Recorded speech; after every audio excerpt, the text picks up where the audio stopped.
Today we're going to be talking about the objective and the story in Dune Awakening. Don't forget to check the timestamps down below for the different sections. Let's hop straight into it. Let's start with the less confusing of the two and discuss the objective. Like any survival game, the main concept is to survive, but it's very different to games like Ark and Rust. Surviving in the desert of Arrakis is way harder than any other survival game due to conditions of this planet. You have to work your way through the desert storms and sandworms, and so much more. The majority of this game will be PvE, with selected areas for PvP play, and some mechanics around base raiding, but you can have a base which cannot be raided in the PvE area. The raiding mechanic, which is popular in other games, is what draws so many players into those games, but also draws a lot of people away as it creates such a toxic environment. So the main raiding mechanic in the game is when you're harvesting spice, as you need to ensure you don't get attacked by other players, but more importantly, the sandworm. One of the main objectives will be becoming rich and powerful, and maybe even having a large guild backing you up.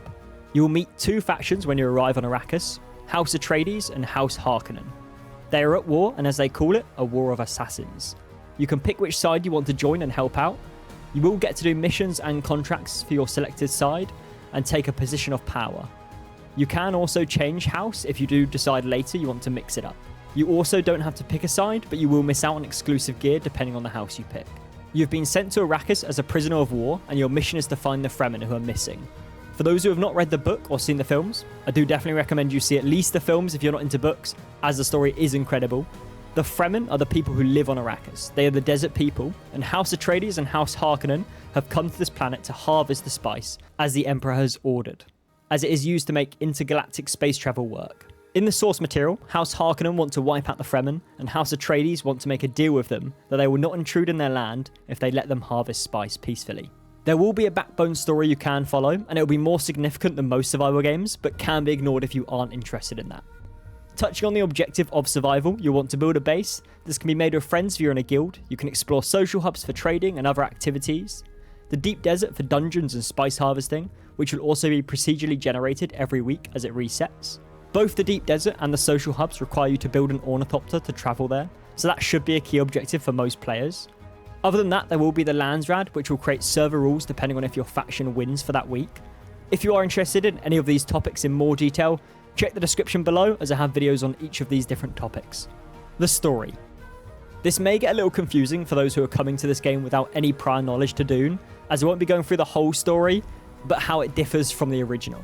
In the films and books, Lady Jessica gives birth to a boy, and that goes down the storyline of Paul Atreides, but her orders from the Bene Gesserit were to have a daughter, as they want the daughter of Atreides to marry the heir of House Harkonnen to create the Kwisatz Haderach, so they have control over the universe.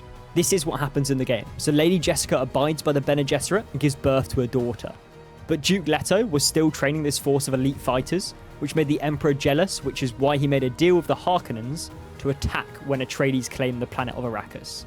Because of this choice, she is more tied to the Bene Gesserit faction, and they have trained her as a truthsayer, and so she is aware of Dr. Yue's betrayal before it happens, and that leads to Atreides being prepared and were able to defend themselves so they don't get wiped out on Arrakis. So that leads to these major factions being in conflict on the planet. After the Battle of Arrakeen, when the Harkonnens attacked, Duke Leto petitions a Landsraad, and the Emperor decrees the war can continue, but it has to be contained there.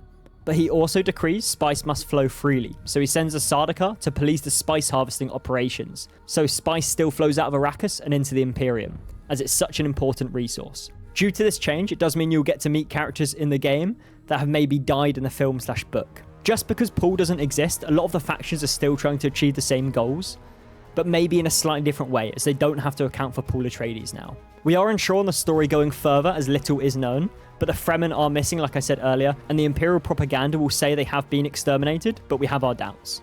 So the story is around finding the Fremen, exploring their rights, their culture, where they lived, and why are you being asked to find them? What are their plans? Why is the story changed, and do they have permission?